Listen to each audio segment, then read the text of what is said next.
Listen carefully. The lesson arrived on a cold morning in Rome, not through philosophy, not through wisdom, not through a book, but through humiliation. Lucian had spent most of his life believing people respected him. Merchants greeted him warmly. Neighbors smiled when he passed. Friends praised his character. Business partners sought his opinion. Everywhere he went, he was treated with courtesy. At least that was what I believed. Then everything changed. A single shipment vanished at sea. Another was delayed. A third was stolen by pirates. Within months, his thriving trade business collapsed. The fortune he had spent 15 years building disappeared. Creditors arrived, investors withdrew, opportunities vanished, and something else vanished with them. Respect. The change was subtle at first, almost invisible. People stopped seeking his advice. Invitations became less frequent. Conversations grew shorter. Merchants who once welcomed him now seemed distracted, busy, unavailable. Then came the moment that shattered every illusion. Lucian entered a marketplace where he had traded for years. A young merchant occupied a stall he once controlled. Only months earlier, the man had greeted him eagerly. Today, he barely acknowledged him. Lucian approached anyway. The merchant glanced up. His expression carried neither hostility nor kindness, only indifference.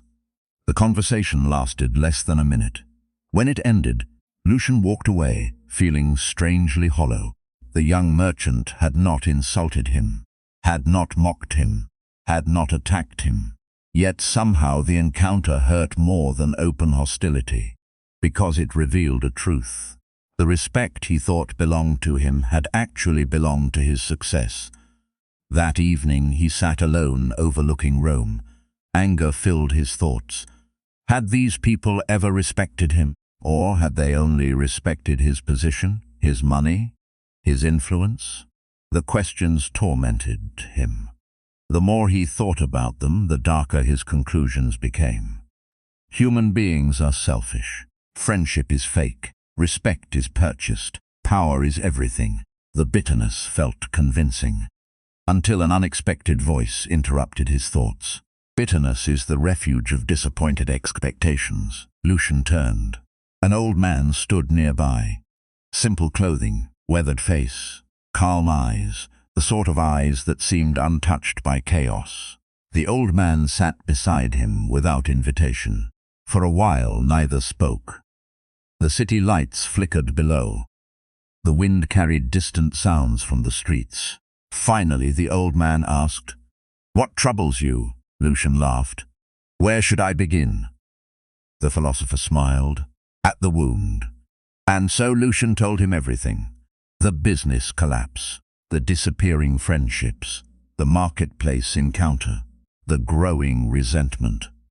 When the story ended, the old man nodded thoughtfully, then asked a question.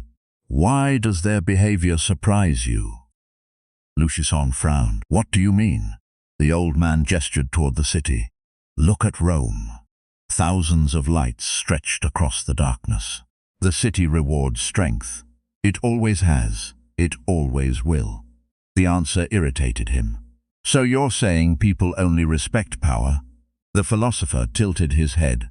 "No. I'm saying most people confuse power with value." The distinction caught Lucian's attention. The old man continued. "When a tree is full of fruit, everyone gathers beneath it. When winter arrives, many leave. Not because the tree changed, but because their interests did." Lucian stared silently. The philosopher's voice remained calm. "You believed people's treatment of you revealed your worth. It did not. It revealed their priorities." The words struck harder than expected, because deep down he knew they were true. The old man continued. "Tell me, when you were wealthy, how many people wanted something from you?" Lucian thought carefully. The answer was uncomfortable. Many, very many. Advice, introductions, business opportunities, loans, recommendations, favors. The philosopher nodded. "Exactly," He pointed toward the city. Most relationships are mixtures. Part friendship, part self-interest. Wisdom comes from understanding both. The wind grew stronger. Dark clouds moved across the moon. For several moments neither spoke. Then Lucian asked, "Then, is respect meaningless?" The old man smiled. "No. Most people simply seek it in the wrong place." Lucian frowned. The philosopher continued, "There are two kinds of power. The first controls others. The second controls oneself. The first attracts attention. The second creates character." The old man leaned forward, and Marcus Aurelius understood something extraordinary. "What?" The philosopher's eyes narrowed slightly. "The world often admires external power, but fate eventually destroys every external advantage. Wealth fades, status fades, beauty fades, influence, authority fades." The city below seemed smaller somehow. The philosopher's voice softened. "The only power that survives is mastery of oneself." Lucian remained silent. The idea sounded noble, perhaps even true, yet it did not explain his pain. The old man seemed to sense this. "You still want their respect?" Lucian looked away. The philosopher smiled knowingly, as expected. For several moments he said nothing, then asked, "What if losing their respect is the lesson?" Lucian blinked. "What? What if life is showing you something?"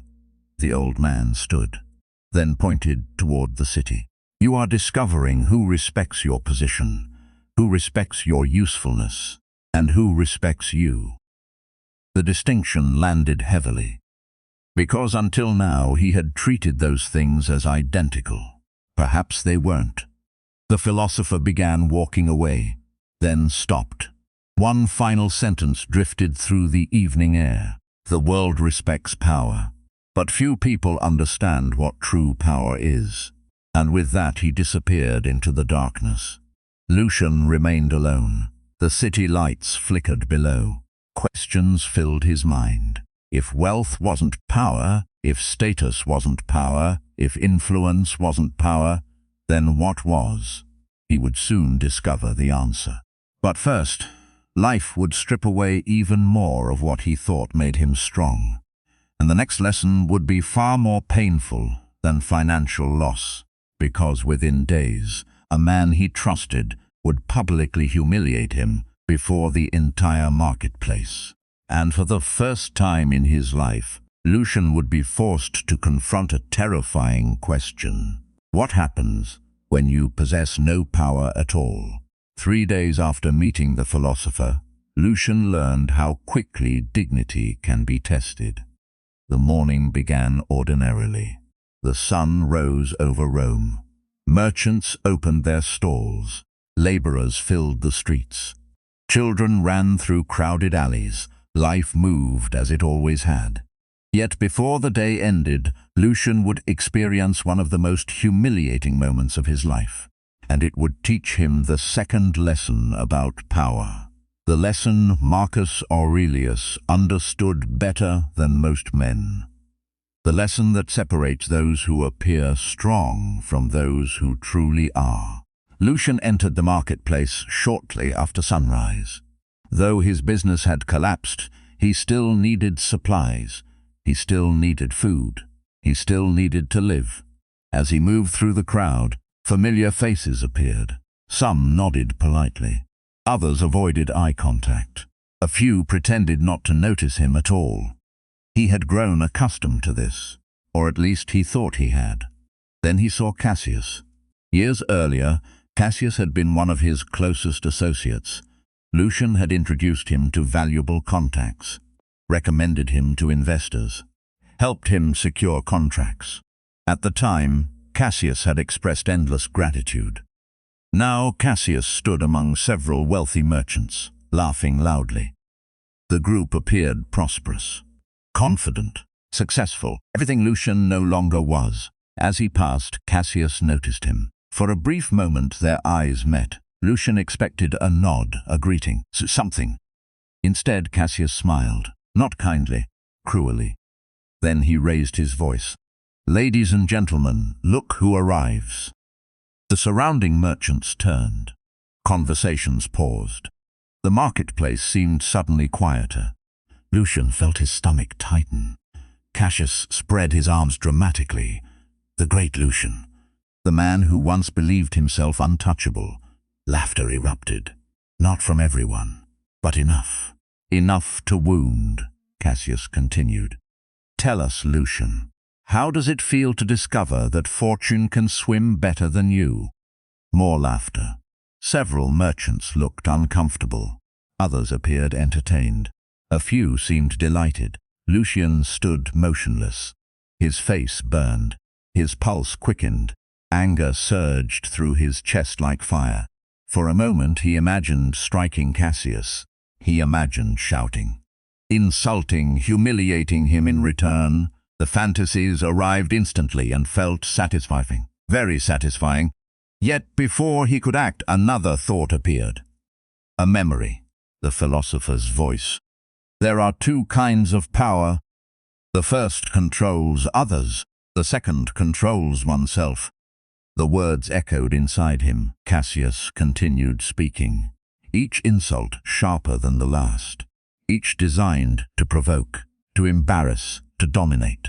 The crowd watched carefully, not because they cared about the insults, because they wanted to see how Lucian would respond. That was the true spectacle, not the attack, the reaction. For several long seconds, Lucian remained silent. Then something unexpected happened. He smiled.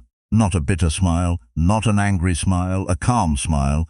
The reaction confused everyone, especially Cassius. Lucian looked directly at him, then spoke softly. "If my circumstances are all you can attack, then my character must be difficult to criticize." The marketplace became silent, completely silent. Cassius blinked.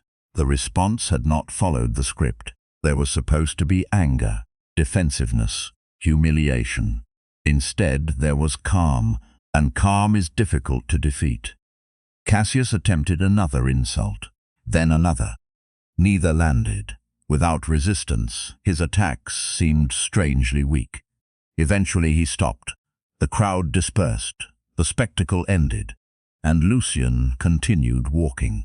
Yet inside, a storm still raged. The insults had hurt deeply.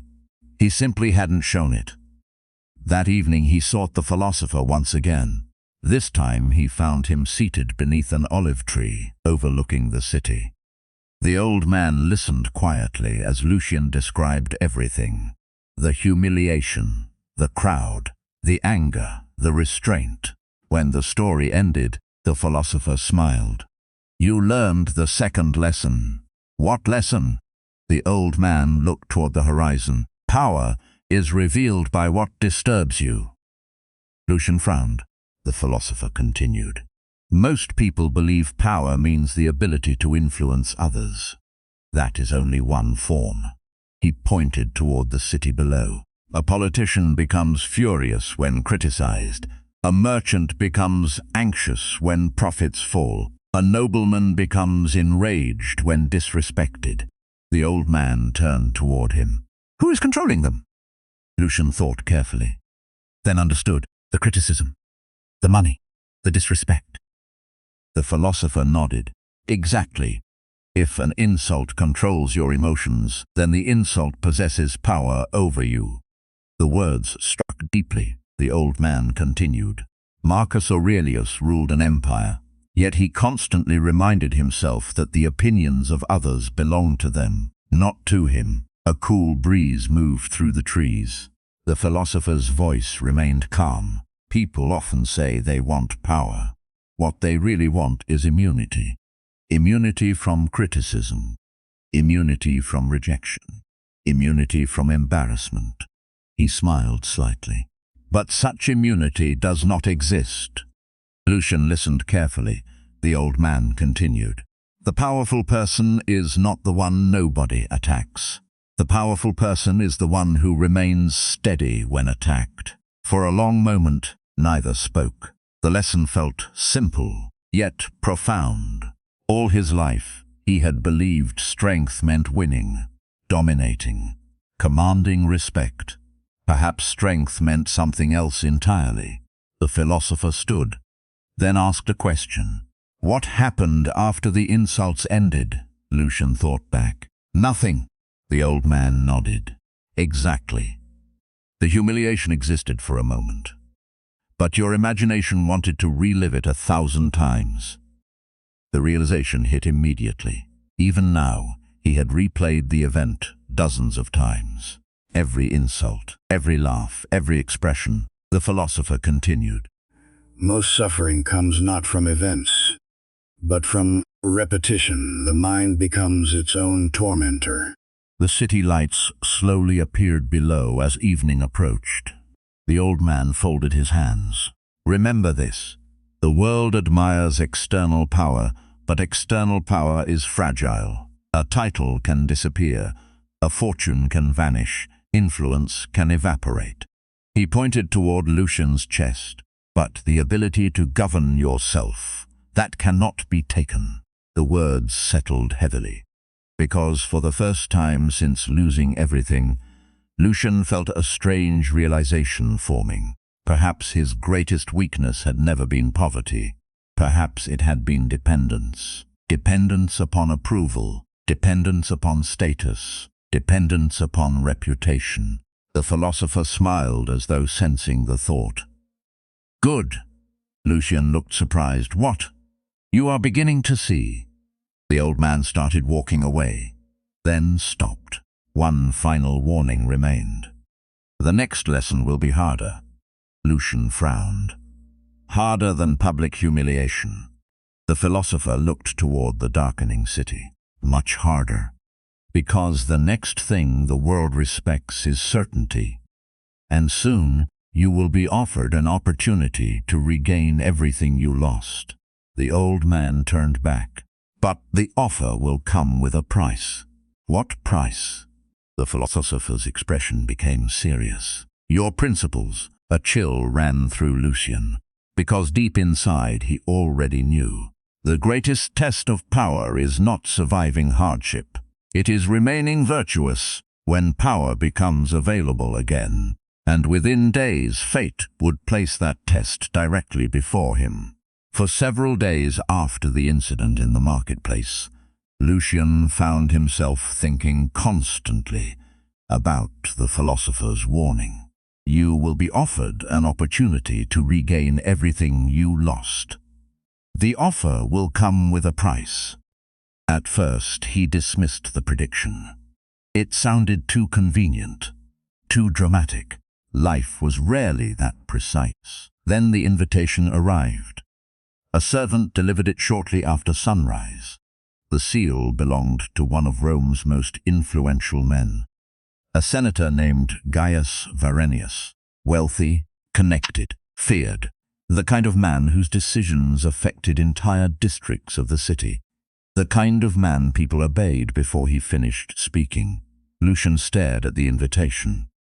His hands tightened slightly. Even after losing everything, opportunities like this did not appear often. Perhaps never. The meeting was scheduled for the following evening.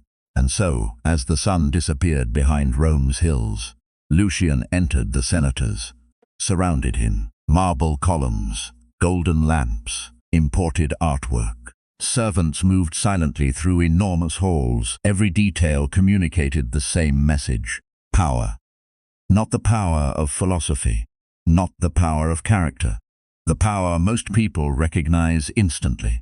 Money, influence, status. Varenius welcomed him warmly, far more warmly than Lucian expected. They shared wine, discussed business, spoke about trade routes, politics, the economy.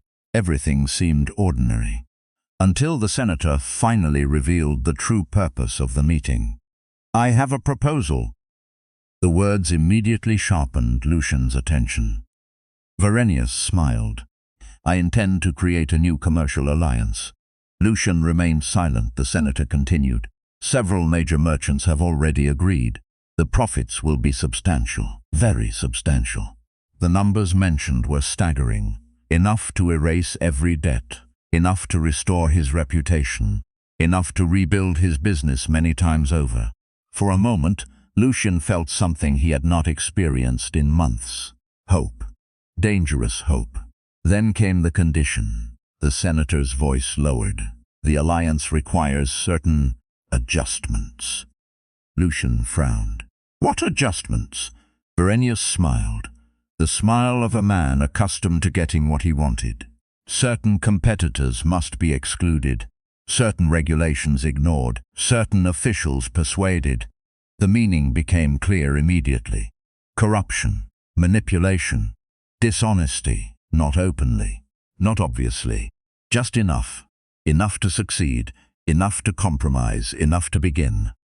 The room suddenly felt smaller. The senator leaned forward. You are intelligent. You understand how the world works. Lucian remained silent. Verenius continued. Men speak endlessly about virtue, but power belongs to those willing to act. The sentence hung in the air. Power belongs to those willing to act. How many people believed exactly that? How many fortunes had been built upon that philosophy? How many empires? How many careers? The senator studied him carefully, then delivered the final temptation. You can spend the rest of your life being honorable and poor, or you can become powerful again. Silence followed, long silence, the kind that reveals what truly matters. Because Lucian wanted the offer. Very badly, he wanted security, comfort, respect, influence, everything he had lost. The temptation felt almost overwhelming. That night he barely slept. His mind became a battlefield. One side argued relentlessly. Take the deal. You deserve another chance. Everyone does this. This is how successful people operate. You cannot afford idealism. The other side remained quieter, but stronger. It asked only one question. What kind of man are you becoming? By dawn, exhaustion consumed him, and so he sought the philosopher.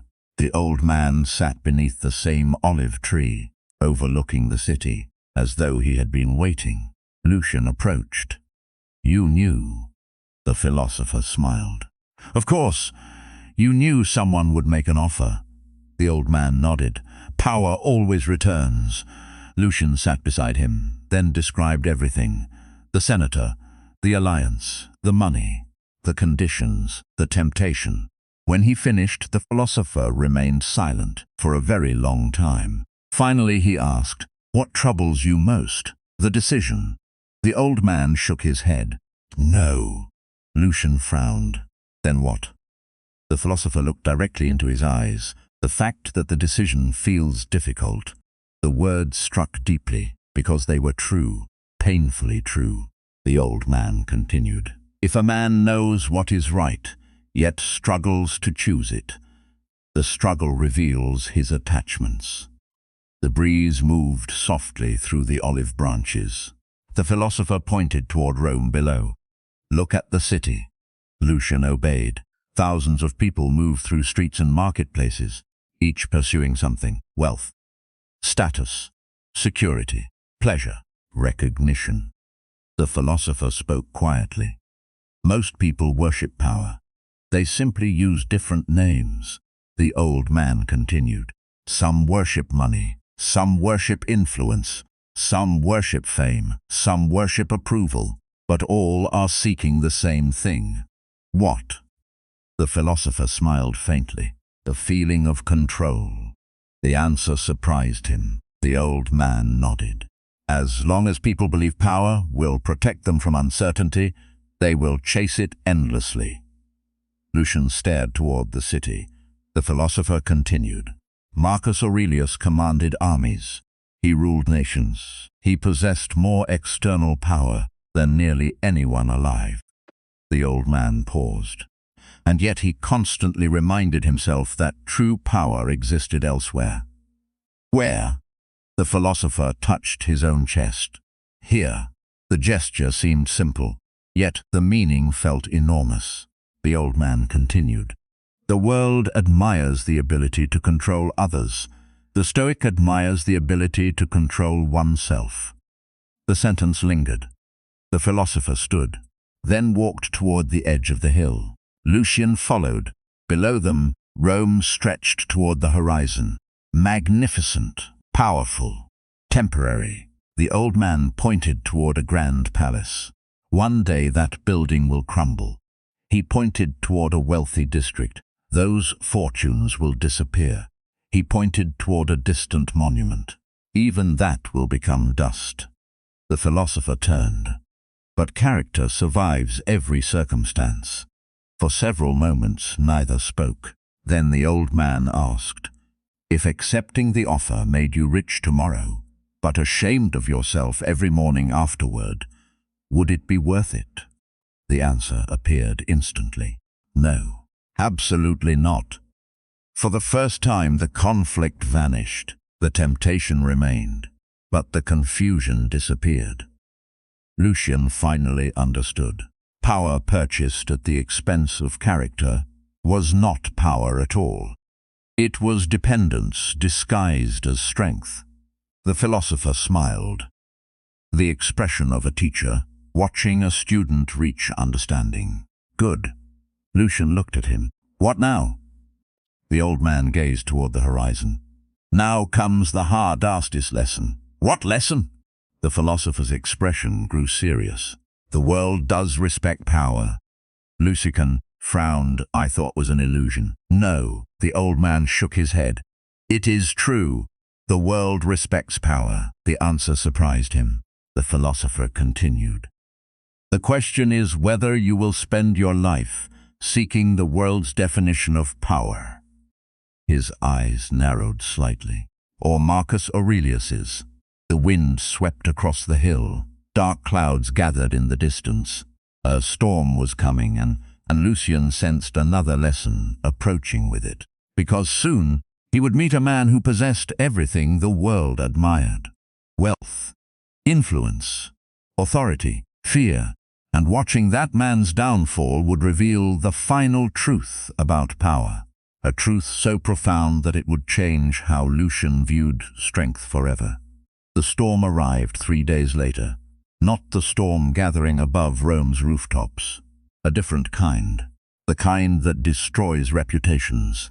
The kind that exposes illusions. The kind that reveals who people truly are. Lucian witnessed it firsthand, and through it, he learned the final lesson about power. The lesson that Marcus Aurelius understood better than kings, senators, generals, and merchants alike. The lesson that would transform his life forever. It began with a man named Maximus. Everyone in Rome knew his name. He was wealthy beyond imagination. His trading empire stretched across the Mediterranean. His influence reached senators, governors, and military commanders. When Maximus entered a room, conversations changed. When Maximus spoke, people listened. When Maximus made a request, doors opened. To most of Rome, he appeared invincible, the very definition of power. And Lucian believed it too, until the day that everything changed. The accusation arrived unexpectedly. A former associate publicly accused Maximus of fraud. At first, nobody believed it. The man was too powerful, too respected, too connected. Surely the accusations were lies. Then evidence emerged, documents, witnesses, financial records. The whispers spread rapidly through the city. Within days, the rumors became certainty. Within weeks, the certainty became scandal.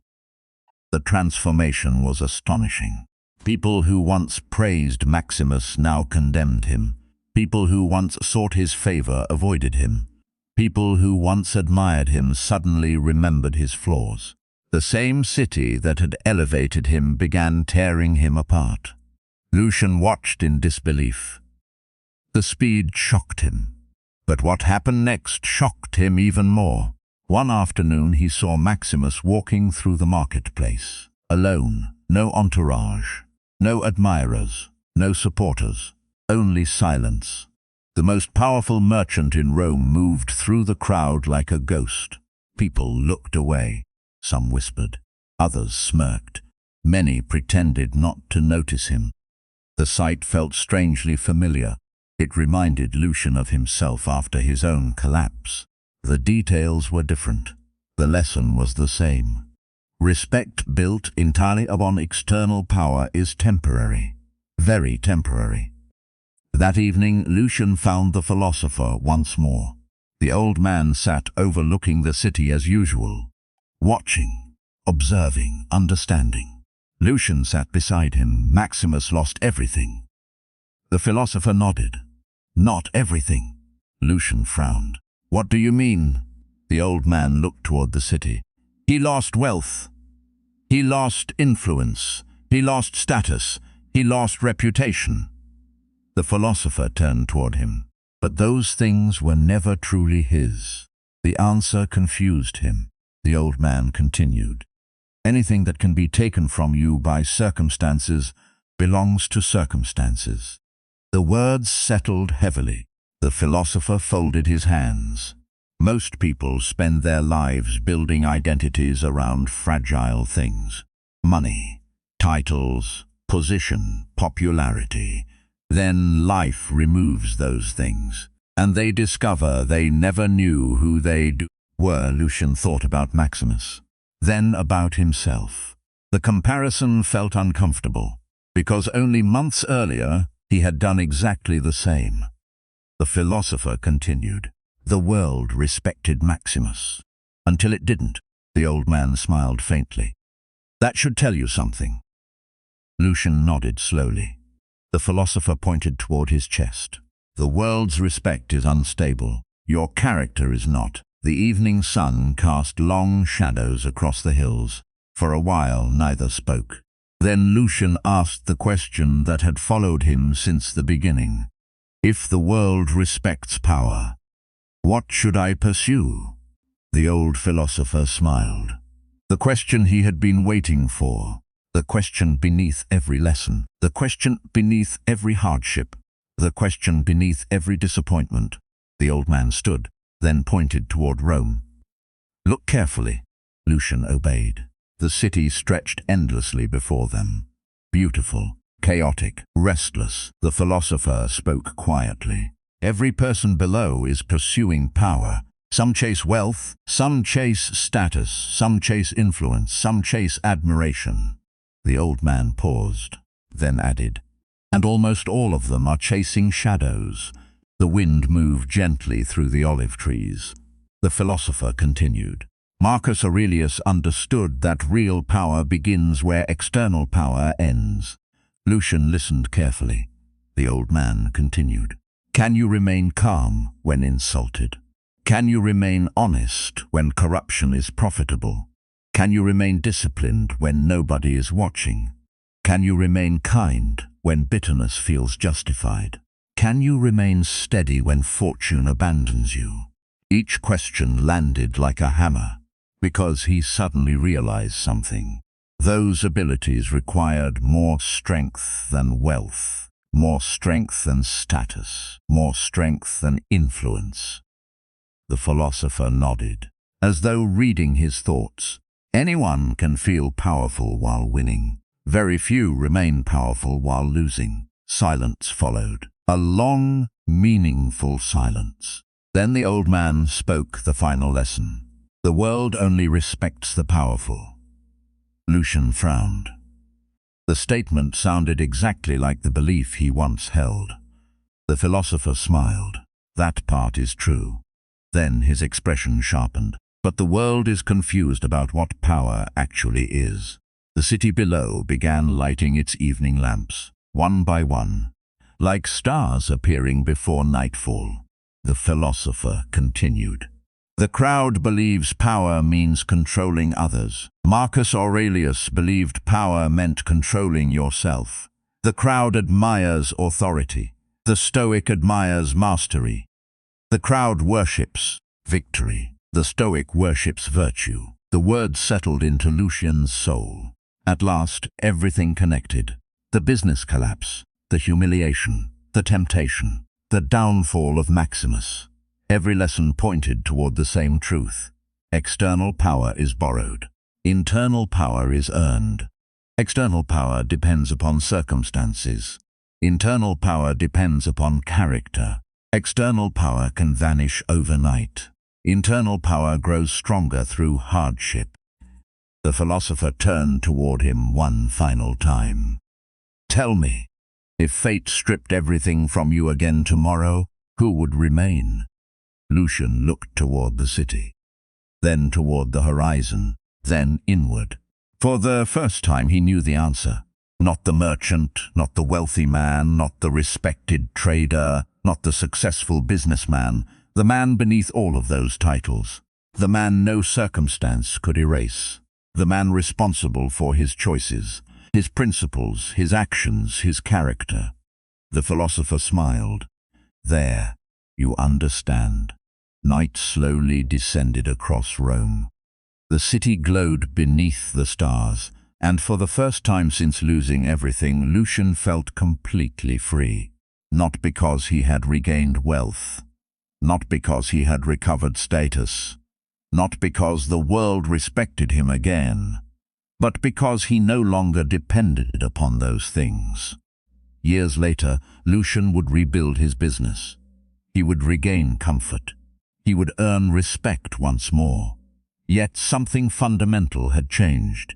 He no longer mistook admiration for value. He no longer confused influence with strength. He no longer measured himself by the opinions of others. Because he had learned the lesson Marcus Aurelius spent his life teaching. The world may respect wealth. The world may respect authority. The world may respect status. But none of those things make a person powerful. True power is the ability to govern yourself, to remain calm amid chaos, to remain virtuous amid temptation, to remain steady amid uncertainty, to remain yourself when life attempts to turn you into someone else. And once a person possesses that power, nothing external can truly threaten them again. For the person who masters himself has achieved a form of strength greater than any empire, a strength even fate struggles to defeat.